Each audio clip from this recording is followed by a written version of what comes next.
ॐ नमः सिद्धेभ्यः। ॐ नमः सिद्धेभ्यः। निर्मल जल सामन है जिनका, चंदन से है दिव्य वचन।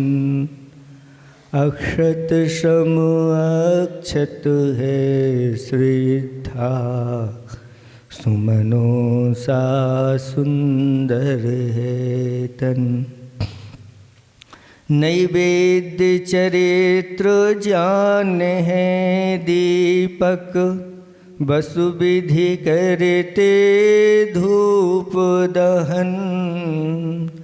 ध्यान सुफल है अर्घ्य समाधि, मुनिवर तुमको नित्य नमन। अनर्घ्य पद को पाने गुरुवर, मेरा अर्घ्य समर्पित है। एक जीवन क्या सौ सौ जीवन, गुरुवर तुम्हें समर्पित है। ऋषिवर तुम्हें समर्पित है। देवादिदेव 1008 कैवल्य कमलापति श्री आदिनाथ भगवान की। देवादिदेव 1008 घाटुल के बड़े बाबा श्री वासुपूज्य भगवान की। देवादिदेव 1008 श्री नेमिनाथ भगवान की। देवादिदेव 1008 वर्तमान शासन नायक महावीर भगवान की। परम पूज्य 108 आचार्य प्रवर गुरुवर श्री विद्यासागर जी महामुनिराज की। 3 कम 9 करोड़ मुनिराजों की। परम तपस्वी मुनिराज श्री विमल सागर जी महामुनिराज की। पूज्य मुनि संघ की।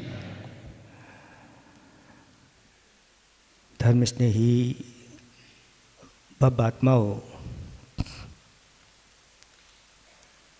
हमारे आचार्य भगवंतों ने शून्य से शिखर की यात्रा कैसी होती है उसका वर्णन किया और कहा कि शून्य को अगर अर्धच्छेद कर दिया जाए तो उससे अंकों की रचना हो जाती है। और जब एक शून्य को अर्धच्छेद करते हैं तो 2 अंक निकलते हैं। पहला 1 का अंक निकलता है और दूसरा 2 का अंक निकलता है। और ऐसे करते हुए उत्कृष्ट जो संख्या है 9 वह तैयार हो जाती है। और उन्होंने कहा कि इन 1 से लेकर के 9 अंकों में कोई अगर शुद्धांक है तो वह कौन सा है?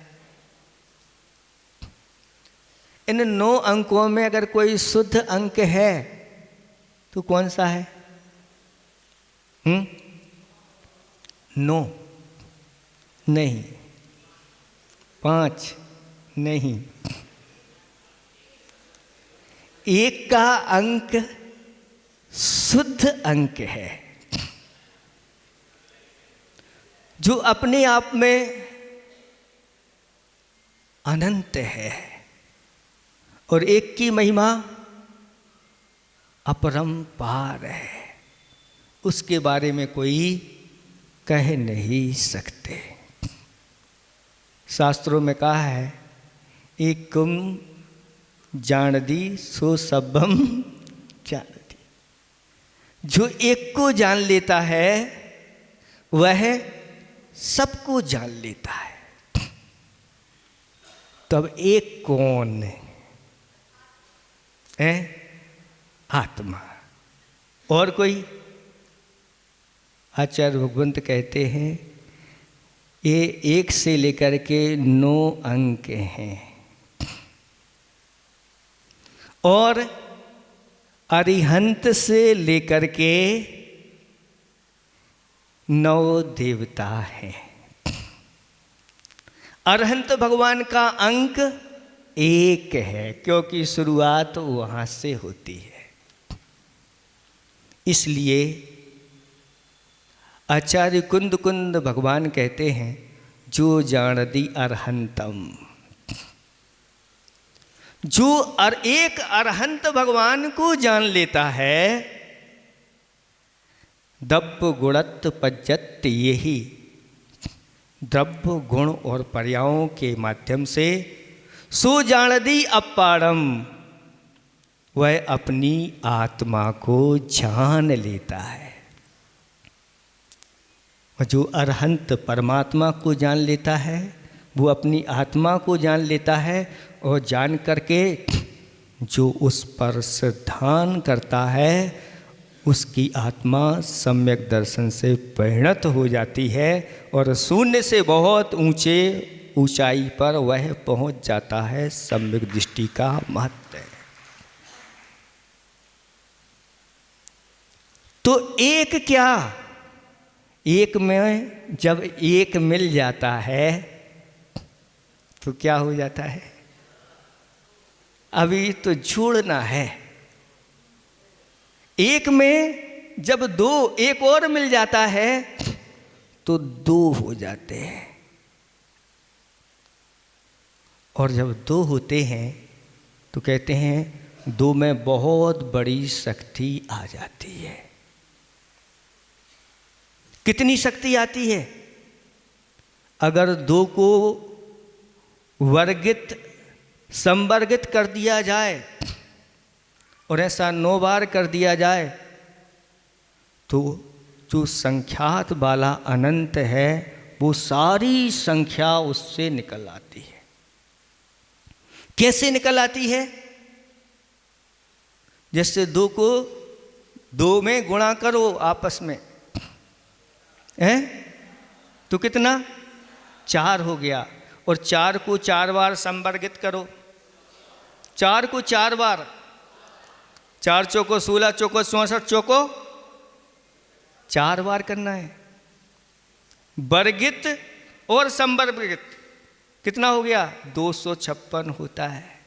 4 को 4 बार संवर्गित और 256 को 256 बार संवर्गित करिए। यानी जैसे अभी 4 को 4 बार किया, ऐसे 256 को 256 बार संवर्गित करिए। है कोई मोबाइल तो होगा, चलाओ। महाराज मोबाइल भी फेल हो जाएगा। मोबाइल में भी इतनी बड़ी संख्या निकलेगी क्या? नहीं, ना कंप्यूटर में अभी 3 बार हुआ है। अगर 9 बार कर दिया तो कहते हैं वह अभी क्या निकला? क्या निकला? अभी वह संख्यात वाला अनंत निकला है। पर असंख्यात वाला अनंत निकालना है तो जब अंतिम में पहुंच जाओ और उसमें अगर 1 जोड़ दो तो वो जगन्य हो जाता है, और फिर ऐसे 9 बार कर दो तो असंख्यात वाला अनंत निकलता है। और फिर इसके बाद फिर जो निकला उसको 1 मानो और उसमें 1 जोड़ दो तो फिर वह अनंतानंत की संख्या निकल आती है। 2 का अंक भी अपने आप में बहुत महत्वपूर्ण है। आचार्य भगवंतों ने कहा, आप अगर जिनवाणी के अक्षर निकालना चाहते हो तो 2 गुणित 2 ऐसे करते चले जाओ। कितनी बार? 64 बार। कितनी बार करना? 64 बार। 2 गुणित 2 गुणित 2 गुणित 2 गुणित ऐसे 64 बार। 2 मार दो, इतनी गुणा कर दो और उसमें से 1 कम कर दो तो द्वादशांक के अक्षरों की संख्या आ जाती है। ये बहुत महत्वपूर्ण है। इसलिए आचार्य भगवान कहते हैं कि अपने शून्य जीवन को अगर आप क्या बनाना चाहते हो, उच्च शिखर पर पहुंचाना चाहते हो, तो एक क्या है, सम्यक दर्शन है, जो अपने आप में अद्वैत का प्रतीक है।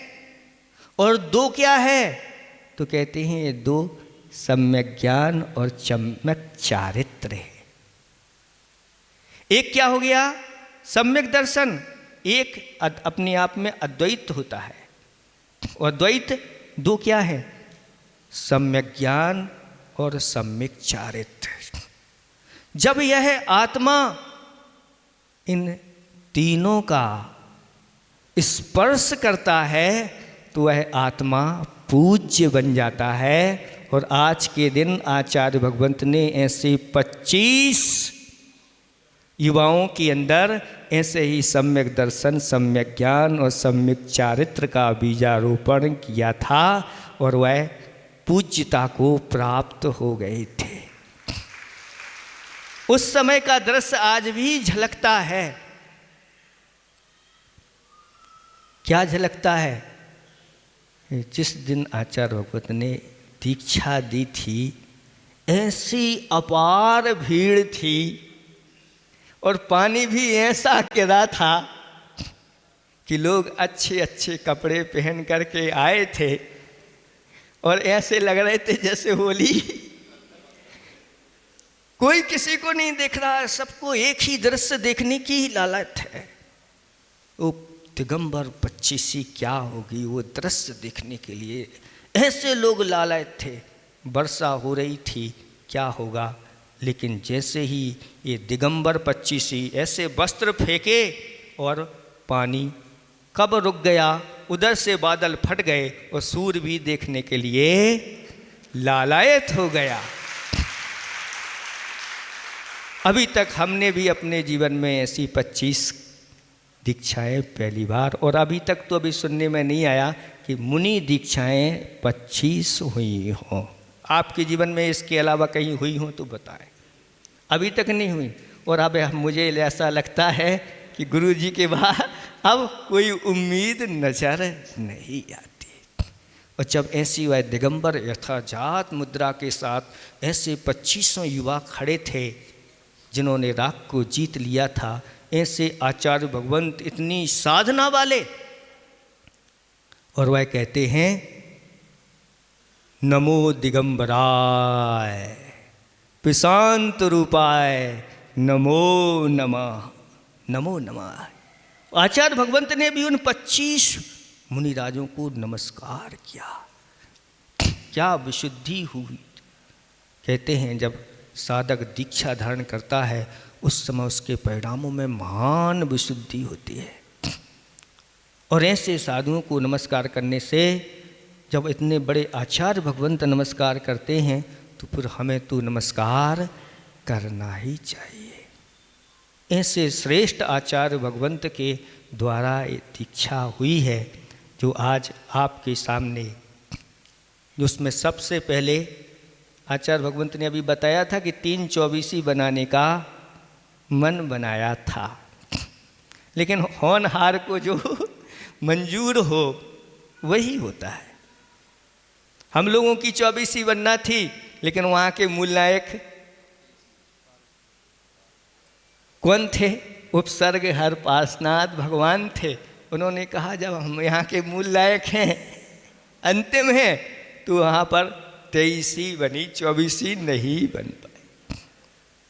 फिर भी आचार्य भगवान के अंतर रह गया कि वीर सागर नहीं बन पाए हैं। तो जब पुनः ये 25 दीक्षा हुई तो उसमें सबसे पहले वीर सागर महाराज बनाए, और आज वह वीर सागर महाराज वीरता के साथ अपनी चर्या कर रहे हैं, और आचार्य भगवंत ने उनको निर्यापक श्रमण के रूप में आशीर्वाद दिया। तो यहाँ पर और भी जहाँ जहाँ वह साधु अपनी साधना कर रहे हैं, प्रभावना कर रहे हैं, तो यहाँ भी घाटोल वालों को भी वह लाभ मिल गया कि यहाँ भाव सागर जी महाराज उस 25 के एक साथ एक ही महाराज हैं, कोई चिंता नहीं करना, इनको देख लो तो उसमें सबकी याद आपको आ जाएगी, सबका दीक्षा दिवस।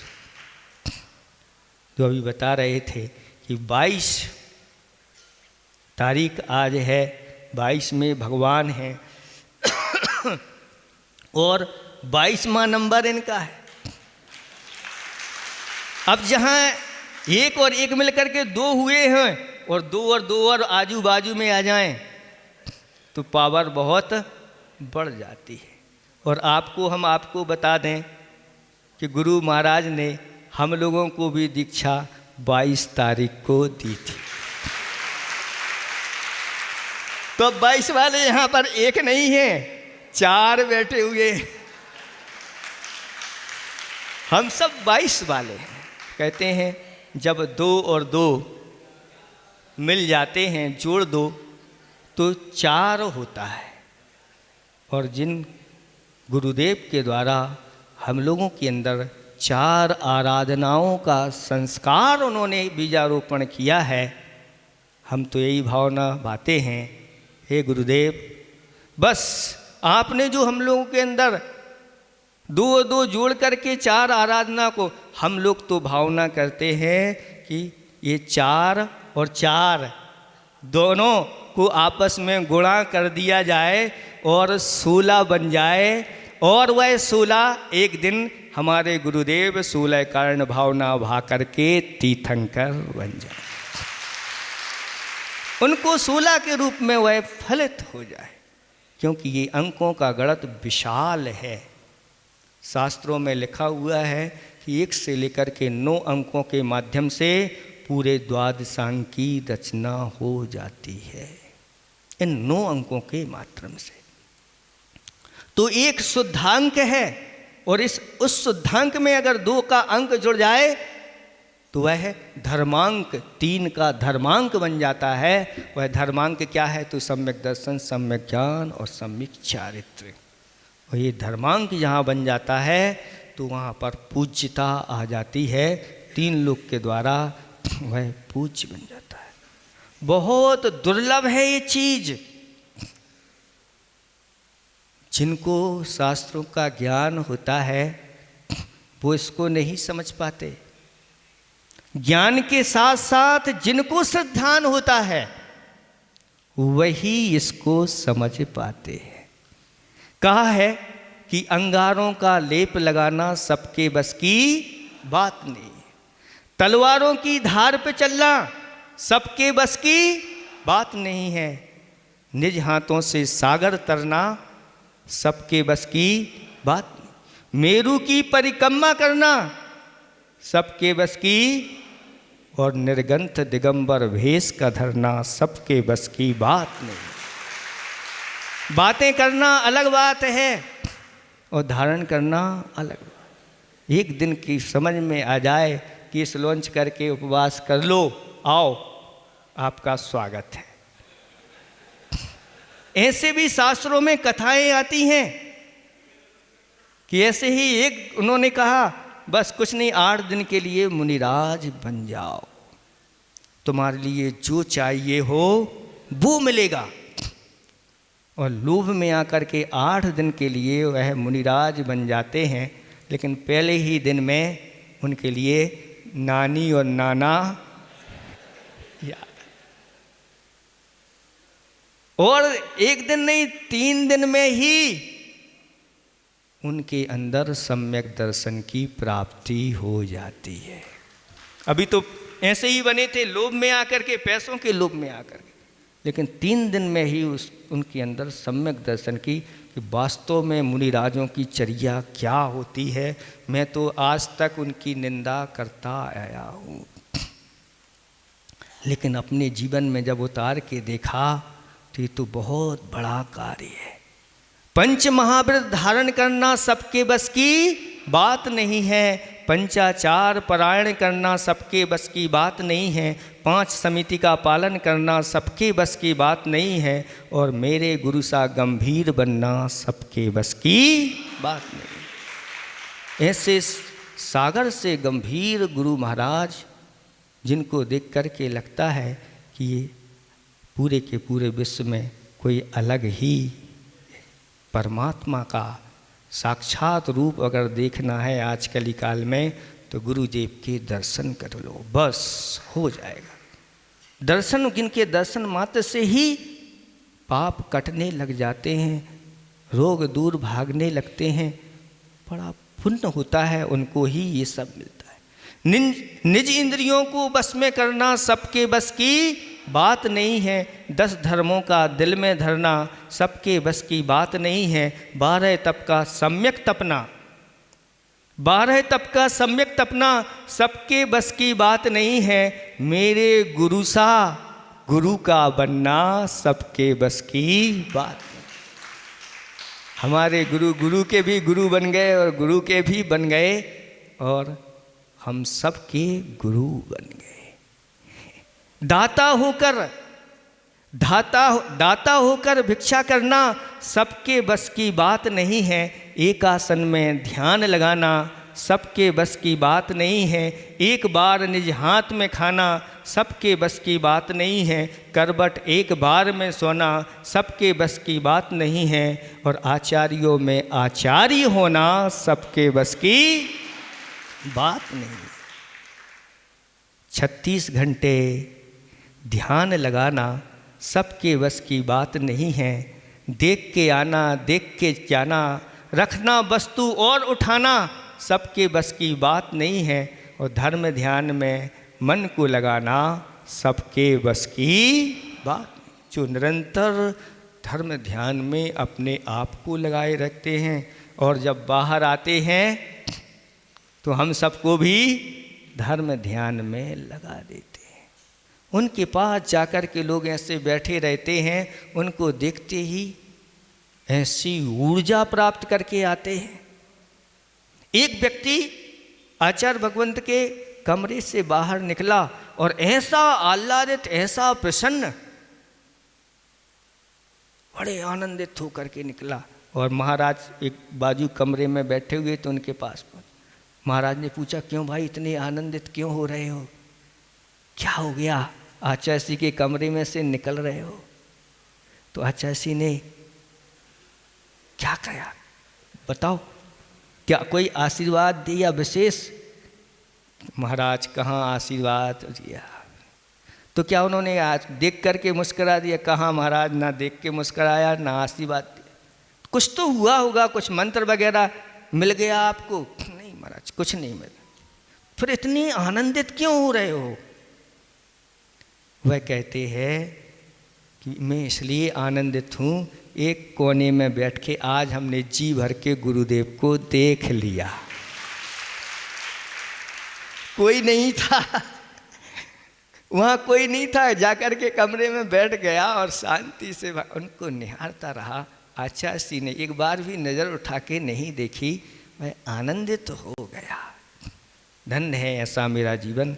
ऐसे महान आचार्य भगवंत के द्वारा आज ऐसे मुनिराज के ऊपर ये संस्कारित हुए हैं, जो 19 वर्ष हो गए हैं, 20वें वर्ष में प्रवेश हो गए। चूँकि मुनिराजों को वर्षों से गणना नहीं होती, लेकिन हम लोग तो इस प्रकार से भावना बना लेते हैं कि इतने वर्षों से साधना करते आए हैं, इनकी साधना ऐसे ही सफलता को प्राप्त होती चली जाए। एक बार ज्ञान सागर जी महाराज और हमारे गुरुदेव दोनों साथ में बैठ कर के उन्होंने आवश्यक किए। आवश्यक करने के बाद जैसे ही बाहर आकर के बैठे और लोगों ने पूज्य ज्ञान सागर जी महाराज से तत्व चर्चा की, तत्व में कुछ प्रश्न पूछे, तो उसके बीच में एक प्रश्न ऐसा भी आ गया और पूछे ज्ञान सागर जी महाराज से कहा कि महाराज आपकी उम्र क्या है? जब उम्र पूछी गई तो उन्होंने कुछ जवाब नहीं दिया। ऐसे करके दूसरी बार फिर पूछा आपकी उम्र, महाराज बताओ तो आपकी उम्र कितनी है? फिर महाराज ने कहा कि हमारी उम्र मात्र अंतर मुहूर्त की है। कितनी है? अंतर मुहूर्त की है। तो कैसे अंतर मुहूर्त की उम्र है? उन्होंने कहा अभी अभी हम प्रतिक्रमण करके आ रहे हैं, शुद्ध हो करके आ रहे हैं, इसलिए अभी हम शुद्ध हुए, इसलिए अभी अभी दीक्षित हुए हैं, इसलिए हमारी उम्र अभी ज़्यादा नहीं, अंतर मुहूर्त की है। ऐसा अध्यात्म उनके अंदर भरा रहता है। आचार्य भगवान बताते हैं निरंतर उस अध्यात्म में डूबे रहते हैं, क्योंकि उन्होंने कहा कि ये दीक्षा दिवस आदि वर्ष की गणना नहीं होती, श्रवण तो अंतर अंतर मुहूर्त में ऊपर और नीचे होते रहते हैं। ये अतिथि हैं, और अतिथि वही कहलाते हैं जिनकी आने की कोई तिथि नहीं होती। लेकिन वह कहते हैं हमारे पास 2 तिथियां हैं, एक 7वें गुणस्थान और एक 6वां गुणस्थान। अंतर अंतर ऋतु में 7वां और 6वां ये होता रहता है, बस इसी में श्रवण निरंतर रहते हैं। जब अप्रमत्त हो जाते हैं तो वह 7वें गुणस्थान को छू जाते हैं, और जब थोड़े बाहर आते हैं यानी प्रमाद की ओर उनकी दृष्टि हो जाती है तो 6वां गुणस्थान उनका हो जाता है। ऐसे आचार्य भगवंत दादा गुरु ज्ञान सागर जी महाराज थे, और उन्हीं का ही अनुकरण हमारे गुरुदेव ने किया, और आज इतनी बड़ी धर्म की प्रभावना हो रही है। जंगल में है शाम को करना, तीर्थों में चातुर्मास का करना, अनियत जिनका विहार करना सबके बस की बात नहीं है, और वृद्धावस्था में हजारों किलोमीटर चलना सबके बस की। कहाँ से कहाँ, अभी भी ऐसी वृद्ध अवस्था में भी, इतनी उम्र में भी हम थोड़ा सा चलने के लिए भी गाड़ी ढूंढते हैं। आप लोग कौन जाए, गाड़ी मिल जाए 1-8 किलोमीटर के लिए ऐसा करते, लेकिन ऐसे अद्भुत है जो निरंतर अपने आप में लीन रहते हैं, अपने आप को कर्ता भोक्ता और स्वामित्व नहीं मान करके भी इतने बड़े संघ को यूं ही चुटकियों में ही चलाते रहते हैं, सहज में ही चलाते रहते हैं। किसी ने आचार्य भगवंत की प्रशंसा करते हुए एक बार ऐसा कहा कि संसार में 2 चीज़ें श्रेष्ठ हैं, एक तो विद्या है और दूसरा सागर है। एक विद्या है और दूसरा सागर है।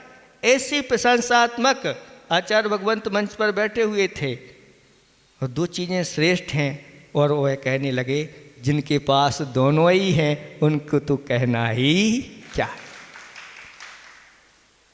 तो आचार्य भगवंत का जब नंबर आया बोलने का, तो आचार्य जी कहते हैं हमारे सामने तो 2 चीज़ें श्रेष्ठ हैं। कौन सी? तो उन्होंने कहा एक तो प्रभु और दूसरे गुरु। ये ही सर्वश्रेष्ठ चीज़ें हैं। प्रभु तो अदृश्य रहते हैं, और गुरु वो होते हैं जो हमें अदृश्य को बतला देते हैं, अदृश्य तक पहुंचा देते हैं, और तो और गुरु की कृपा इतनी हो जाती है कि वह अपने शिष्य को भी अदृश्य यानी परमात्मा बना देते हैं। इसलिए 2 चीज़ें संसार में महत्वपूर्ण हैं। आज दीक्षा दिवस के उपलक्ष्य में आप सब यहाँ आए हैं, अपन सब यही भावना करें इन मुनिराज का आज 20वां दीक्षा दिवस है। ऐसे दीक्षा दिवस हम अंतिम समय तक मनाते रहें, और ये दिन दूनी रात चौगुनी संयम की वृद्धि करते रहें, और एक दिन अपने आप लोगों के जीवन में भी ऐसा समय आए जो हम संयम को, भाव सागर की भावना तो आप लोग समझते ही हैं, सब उनके अंदर बहुत भाव उमड़ते रहते हैं, और भाव ऐसे रहते हैं कि खूब धर्म की प्रभावना हो, खूब आप लोग चुप बैठे रहते हो। अगर सही बताएं, महाराज लोग कुछ नहीं कहें आप लोगों को, तो आप घर से भी आना, बस दुकान कोई छोड़ना चाहता है कि दुकान मकान और पकवान कोई छोड़ना अगर महाराज प्रेरणा नहीं दें। शास्त्रों में अभी पढ़ रहे थे हम श्री भूबलय ग्रंथ, ये मुनिराज ऐसे होते हैं, उसमें स्पष्ट लिखा है कि लोगों को ऐसी प्रेरणा देते हैं कि लोग बड़े बड़े दान कर देते हैं, उसमें लिखा हुआ।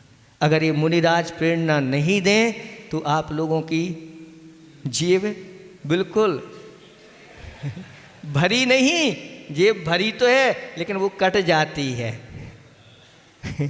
भरी जेबें जो है ना कट जाती हैं, वो तो आप लोग पसंद कर लेते हो और फिर किसी से कुछ कहते नहीं, चुपचाप रहते कि हमारी जेब कट गई। लेकिन उसके पहले आपको सावधान कर देते हैं गुरु महाराज, कहीं जेब नहीं कट जाए, उसके पहले आप ऐसा काम कर लो जिससे तुम्हारी दुनिया में यश कीर्ति फैल जाए। क्योंकि जेब जब कट जाती है तो किसी से कुछ कह नहीं पाते, लेकिन वही जेब का धन अगर आपका सदुपयोग हो जाता है, अच्छे कार्यों में लग जाता है, तो फिर दुनिया में प्रशंसा होने लगती है। इतना ही हम पर्याप्त समझते हैं, बहुत समय हो गया। आगे ऐसे ही आप निरंतर धर्म के कार्यों में, अनुष्ठानों में लगे रहे और साथ साथ में कल का जो कार्यक्रम है, लाड़ू जो चढ़ाया जाना है, अच्छे भक्ति भाव और आनंद के साथ आप लोग लाड़ू लाएंगे।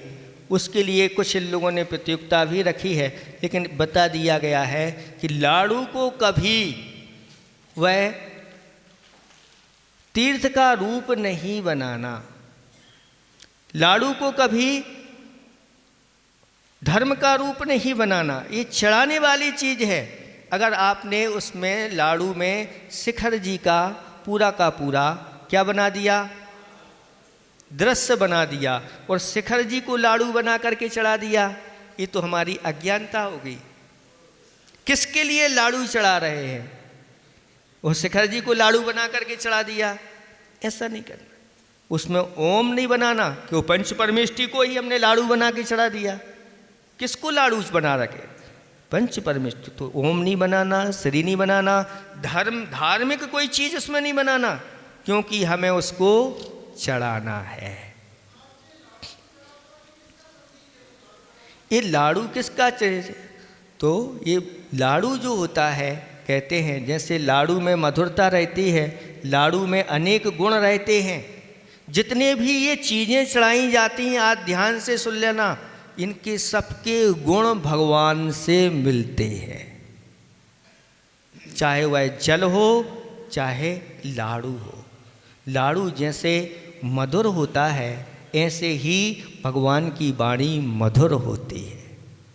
लाड़ू जैसे आप खाते हैं तो आप तृप्त हो जाते हैं, ऐसे ही भगवान की वाणी सुन करके तृप्त हो जाते हैं।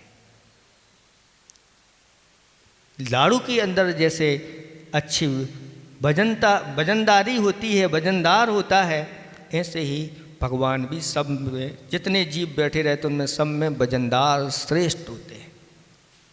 और जो जिनेंद्र भगवान को ऐसे लाड़ू कहते हैं, शास्त्रों में तो ये लिखा है, पहले लाड़ू खाने के पहले जो 3 लोक के नाथ के लिए लाड़ू चढ़ाता है, वह एक दिन 3 लोक का नाथ बन जाता है।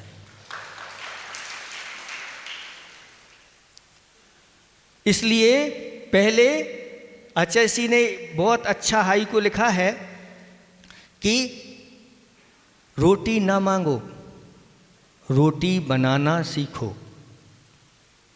खिला के खाओ। ये बहुत बड़ा सूत्र है, ये दान के लिए प्रेरित करने का सूत्र है। ये धर्म की रीढ़ है दान। अगर ये दान की प्रक्रिया बंद हो जाए तो यहाँ धर्म भी बंद हो जाएगा, धर्मात्मा भी नहीं मिलेंगे।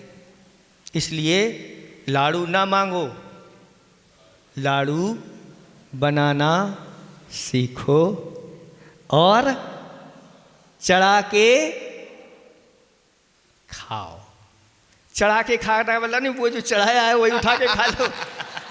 ये महाराज तो बहुत अच्छी बात बताते हैं। हम तो पर सारे लाड़ू भगवान को चढ़ाएंगे और चढ़ा करके यहाँ चढ़ा करके फिर अपने घर के जो हैं उन लाड़ुओं को खाना, क्योंकि जो भगवान को समर्पित कर दिया वो अपना नहीं होता। ऐसे शुद्ध लाड़ू बना करके आप लोग कल यहाँ फिर उपस्थित होंगे और अच्छी तरह से भगवान का ही मनाएंगे। इतना ही हम पर्याप्त समझते हैं। अहिंसा परमो धर्म की। हाँ, समय हो चुका, पहले चिन्माणी स्तुति कर लें, फिर 2 सूचनाएं आपके सामने रखूंगा। जा वाणी के ज्ञान दे सूझ